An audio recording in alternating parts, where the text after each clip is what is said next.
Assalamu alaykum qarindoshlar, qanday ahvolinglar? Men Amerikadan doktor Mehmet deyman. Men bugun sudik yo'lida tosh paydo bo'lishining sabablari va uning oldini olish degan temada qisqacha bir leksiya so'zlab o'tmoqchi. Men bu leksiyada asosliqi sudik yo'lidagi toshlarningki turi, uning paydo bo'lishining sabablari va uning oldini olish usullari, ya'ni qandaq qilgan vaqtida uning oldini olg'ili bo'ldiganligi to'g'risida qisqacha to'xtalib o'taman. Tövəndə diqqətinglər leksiyanın təfsilatı bolsun. Südük yolida tosh paydo bo'lish degan vaqtida asosliqi mushu börekdən başlap bizningki mushu südükni tashqariga sip chiqqıchi bo'lgan yo'llarda paydo bo'lgan toshni ko'rsatgan bo'lib, ko'pinchimizga nisbatan mayli börekdagi tosh bo'lsin yoki südük yo'lidagi boshqa toshlar bo'lsin, meningcha ko'pinchimiz buningga notanish emas. O'zimiz garchi bu xil kasalga giribtor bo'lmagan bo'lsaqmi, oilamizda va atrofimizda bu xil kasallikka giribtor bo'lganligi uchun bu kasallik to'g'risida ozdir, ko'pdir anglagan. Undaqda bu südük yo'lidagi toshninki qandaq turlari bor degan vaqtida biz uninki toshninki o'rniga qarab 4 turga toshning tarkibi qarab yana 4 turga bölüşimiz mümkün. Bu faqatla tushunishga oson bo'lish va davolashga oson bo'lish uchun, ya'ni davolashda ba'zida toshning o'rniga qarab farqli davolashlar qo'llangan bo'lsa, yana ba'zida toshningki tarkibiga, ya'ni qattiq yumshoqligiga qarab uningmi farqli davolashlarni qo'llanadigan bo'lg'achqa, bu südük yo'lidagi toshninki turlarini ayirgan vaqtida mushu toshning o'rniga va toshning tarkibiga qarab har ikkisini 4 xil turga ayirish mumkin. Toshning o'rniga qarab turga ayirgan vaqtida uning birinchi turi börekdagi tosh, ikkinchisi südük naychisidagi tosh, ya'ni börek bilan dovsa orasidagi südük naychisidagi tosh, üçüncüsü dovsidagi tosh, anandan keyin az uchraydigan bir xil tosh, ya'ni südük yo'lidagi tosh, ya'ni börekdan sirtqa südük chiqqıchi bo'lgan yo'lni to'sab qoladigan tosh. Bu xil tosh ayollarda asosan ko'rilmaydi, erlarda ko'rildi. Albatta u bu böreklik tosh, südük naychisidagi tosh, dovsidagi toshlarga nisbatan az uchraydi. Ko'pincha ahvolda mushu börekdagi tosh südük iqimiga ergishib eqib, mushu südük yo'lda to'xtab qolganligidan kelib chiqadi. Toshning tarkibiga qarab ayirgan vaqtida birinchisi kalsiylik tosh, ya'ni tarkibida kalsiy, ko'p miqdorda kalsiy bo'lgan tosh. Bu odatda qattiq tosh bo'lib, normal rindigindimi chiqadi. Ikkinchisi südük kislotalik tosh. Bu toshning tarkibida kalsiy va ko'p bo'lmaganligi uchun yoki kalsiy asosan bo'lmaganligi uchun odatdagi rindiginda chiqmaydi. Buningga boshqa alaydiroq tekshirish qilishga to'g'ri keldi. Uchinchisi fosforlik tosh, to'rtinchisi amino kislotalik tosh. Bu ikki xil toshmi ikkinchi xildagi südük kislotalik toshga o'xshash tarkibida kalsiy az yoki bo'lmaganligi uchun uningki qattiqlik darajasi birinchi xildagi tosh, ya'ni kalsiylik toshdek unda qattiq emas, rendigingimi oson chiqmaydi. Normal rendigingimi oson chiqmaydi. Alayda tekshirish ilib berishga to'g'ri keladi. Mana bular mushu südük yo'ldagi toshninki o'xshamagan turlari. Undaqda südük yo'lidagi toshninki kasallik alomatlari qandaq bo'ldi? Yana südük yo'lida tosh bo'lgan vaqtida qandaq kasallik alomatlar bo'ladi degan vaqtida südük yo'lidagi toshninki o'rni, cho'ng kichikligi va toshning harakat qilish ahvoliga qarab uning kasallik alomatlarida ba'zi farqlar bo'ladi. Cho'ng, harakat qilmagan yoki südük yo'lni to'sib olmagan toshlarda ba'zida alayda kasallik alomati bo'lmaydi. Bu xil tosh bemorning badanida uzun muddat alayda kasal alomati paydo qilmay turg'achqa u toshninki cho'ng kichikligi uzluksiz cho'ngib mangadi. Ammo kichik harakat qilgan yoki sudik yo'lni to'sib olgan toshlarda tövendikidek o'rtaq kasallik alomatlari bo'lishi mumkin. Birinchisi bel, qo'saq qismi va dovsa og'rish. Bo'libmi sudukdan keyin og'rish. Ikkinchisi sudukda qon kelish yoki sudukda qizil qon hujayralari bayqash. Ya'ni sudukni tekshirgan vaqtida bu xil ahvol bayqash. Uchinchisi kichik taratdan keyin yana kichik tarat qilg'usi kelish. To'rtinchisi og'riq bilan qo'shilib ko'ngli aynish, qusqisi kelish. Bu xil ahvol börekdagi tosh qo'zg'algan vaqtida eng ko'p ko'rilgan ahvol. Albatta bu o'sha suduk yo'ldagi toshlarning hammasiga o'rtaq bo'lgan bir xil kasallik alomatlari bo'lib, uningdan boshqa konkret, ya'ni sudukdagi toshninki o'rniga va cho'ng kichikligiga qarab ba'zi farqli alomatlar kelib bo'lishi mumkin, paydo bo'lishi mumkin. Bu yerda men faqatla o'sha suduk yo'ldagi toshlarning hammasiga o'rtaq bo'lgan va ko'p ko'rilgan kasallik alomatlarini o'tirib qo'yib o'tdim. Konkret toshlarda, ya'ni ba'zi farqli yoki konkret insonlarda farq, buningdan boshqa ba'zi farqli alomatlarmi bo'lishi mumkin. Shunglashqa uningga alohida diqqat qilishimizga to'g'ri keldi.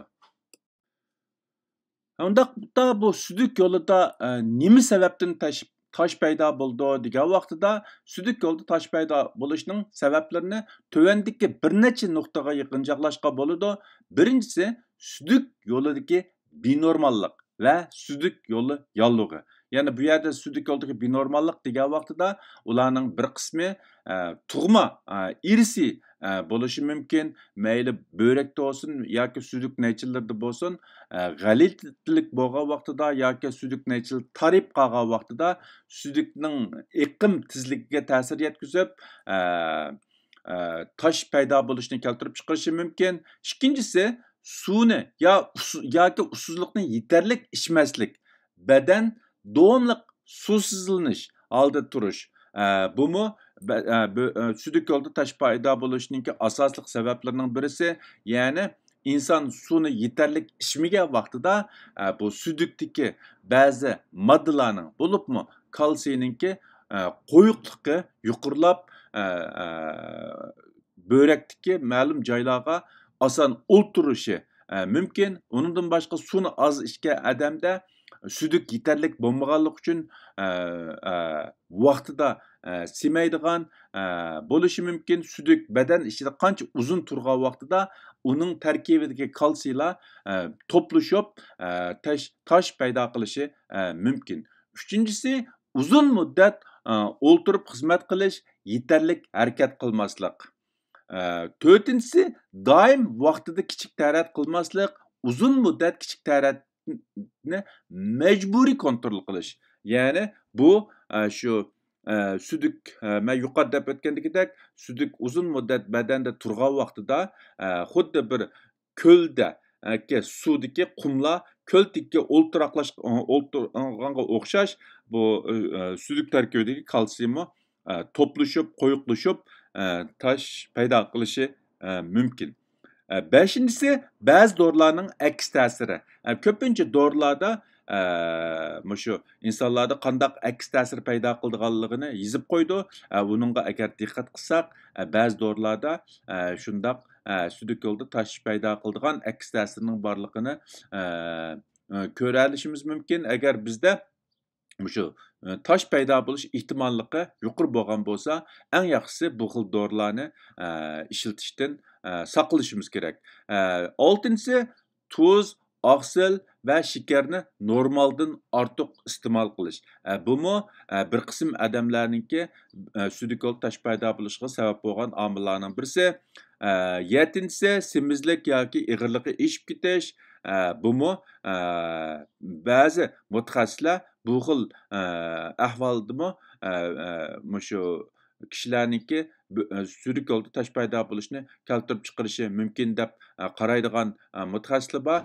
Shunlashqa men bu yerda südük yolda taş paydo bo'lishningki sabablarini asosan shu ko'p uchraydigan sabablardan boshlab oz uchraydigan sabablar bo'yicha tizib chiqdim. Albatta ba'zi kishilarda farqli ba'zi sabablarmi bo'lishi mumkin. Bo'libmi ba'zi insonlarda irsiyat sababidan kalsiy shu badan kalsiyni normal qabul qilolmay ko'plab südük yo'ldan ajratib chiqaradigan kishilar bo'lishi mumkin. Bu xil kishilardami bu kalsiy tarkibida kalsiy ko'p bo'lgan shu toshlar oson paydo bo'lishi mumkin. Südük yo'ldagi toshninki oqibati va u paydo qilgan agashma kasalliklar, ya'ni südük yo'lda tosh paydo bo'lgan vaqtida qandoq oqibatlarni keltirib chiqarishi mumkin, uningdan keyin qandoq agashma kasalliklar paydo bo'lishi mumkin degan vaqtida birinchisi südük yo'lining yallig'lanib qilishni keltirib chiqarishi mumkin. Agar diqqat qilgan bo'lsanglar, yuqorida men südük yo'ldagi tosh paydo bo'lishining sabablarini bu yallig'ni tilga olgandim. Demak, bu tosh bo'lgan vaqtida yalliq paydo bo'lishi, yalliq bo'lgan vaqtida tosh paydo bo'lishi mumkin. Ya'ni bu sabab o'zaro ta'sir ko'rsatadigan sabablarning birisi. Ikkinchisi ost xarakterlik qon yo'qosh va qon kamlikni keltirib chiqarishi mumkin. Uchinchisi südük yo'li to'slab qolgan bo'lsa, börekka südük to'plashib, börek to'qimlarining yig'dab qilishi va börek iqtidorining to'lab ketishini keltirib chiqarishi mumkin. Ya'ni mundaq chiqqan vaqtida bu xil ahvol ig'ir bo'lgan vaqtida bir tarafdagi yoki ikki tarafdagi börek butunlay qondan chiqishi mumkin. To'rtinchisi börek zaiflikni keltirib chiqarishi yoki uningga sabab bo'lishi mumkin. Mana bular südük yo'ldagi toshning oqibati va u paydo qilgan agashma kasalliklar. Undaqda biz qanday qilgan vaqtida bu südük yo'lda tosh paydo bo'lishining oldini ola olamiz yoki undan saqlana olamiz degan vaqtida birinchisi yetarlik suv yoki suzliq ichish. Agar börek kasalligiga giribdor bo'lib, suyuqlikni cheklashga to'g'ri kelgan vaqtida doktorning ta'limoti bo'yicha suv to'liqlab turishga alohida ahamiyat berish kerak. Ikkinchisi badanning suzlanib qilishidan saqlanish kerak. Bo'libmi havo bak issiq bo'lgan vaqtida yoki badan chiniq turib ko'p terlagan vaqtida biz cho'qim badanning suzlanib qilishidan saqlanishimiz, yetarli suv ichib turishimiz kerak. Uchinchisi uzun muddat o'ltirib xizmat qilishdan saqlanish, yetarli harakat qilish kerak. To'rtinchisi vaqtida kichik tarat qilish, kichik taratni majburiy kontrol qilishdan saqlanish kerak.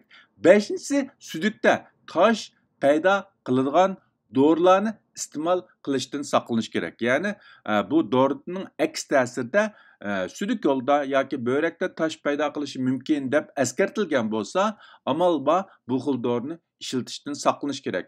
Tuz, oltinchisi tuz, oqsil va shakarni ziyoda iste'mol qilishdan saqlanish, ularni normal kontrol qilish kerak. Yettinchisi badan ig'irligini yaxshi kontrol qilish, alohida samirib ketishdan saqlanish kerak. Sakkizinchisi südük yo'lda benormallik yoki kasallik bo'lsa, ularni vaqtida bartaraf qilish, vaqtida davolab turish kerak. Biz mushu orqali südük yo'lda tosh paydo bo'lishining oldini ola olishimiz mumkin.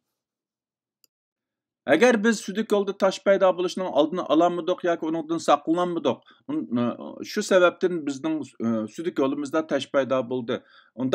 Undaqda biz uni qanday bir taraf qilamiz degan vaqtida südük yo'ldagi toshni bir taraf qilishda toshning o'rni, cho'ng kichikligi, toshning turi va toshning südük yo'lini to'sib bilish ahvoliga qarab farqli usullarni qo'llanishga to'g'ri keldi. Birinchisi dori bilan davolash, suvni ko'p ichish va ko'p harakat qilish. Bo'libmi cho'ng kichikligi kichik bo'lgan, ya'ni 0,8 santimetrdan kichik bo'lgan yoki tarkibida kalsiy bek ko'p bo'lmagan ba'zi toshlarni dorilar bilan eritish yoki suvni ko'p ichish, harakat qilish orqali toshni o'rnidan qo'zg'ab, sudik orqali chiqarib tashlash mumkin. Ikkinchisi, ovoz to'lqinlari orqali toshni chiqib parchalash. Ya'ni sudik yo'lniki diametridan keng bo'lgan, ya'ni 0,8 santimetrdan keng bo'lgan ba'zi toshlarni ovoz to'lqinlari orqali chiqish orqali ularni sudikning iqimiga ergashtirib, badan sirtiga chiqarib tashlash. Üçüncüsü lazer nuri bilan davolash. Bumu mushu badandan o'zligidan chiqib ketish ehtimoli bo'lmagan toshlarni chiqib parchalash orqali uni badanning sirtiga chiqarib tashlashga yordamlashish. Bu xil davolashlarning hammasi operatsiya qilmay davolash bo'lib, agar bu xil davolashlar mag'lub bo'lgan vaqtida yoki unumi yaxshi bo'lmagan vaqtida, eng oxirida, ya'ni 4-inchisi operatsiya qilib toshni ilib o'tishga to'g'ri keladi. Shunlashqa bu kasaldan saqlanish, uningki ig'irlab ketishining oldini olish nihoyatda muhim. Ham shundaqla bu kasal qancha burun bayqalgan vaqtida uni davolashmi biroz oson bo'lishi mumkin. Tosh cho'ngib ketgan vaqtida, kasal ig'irlashib ketgan vaqtida yoki börekning iqtidori ig'ir ta'sir etgan vaqtida, u vaqtida operatsiya qilib davolashga, hatto börek almashtirishga majbur bo'lishga to'g'ri kelishi mumkin. Bugungi bu sudik yo'lida tosh paydo bo'lishining sabablari va uning oldini olish degan temadagi qisqa leksiyani bu yerda oxirlashtirmoqchi. Alloh hammamizningki tenini salomat, umrini uzun qilsin. Xayr xo'sh, ko'rishguncha omon bo'linglar.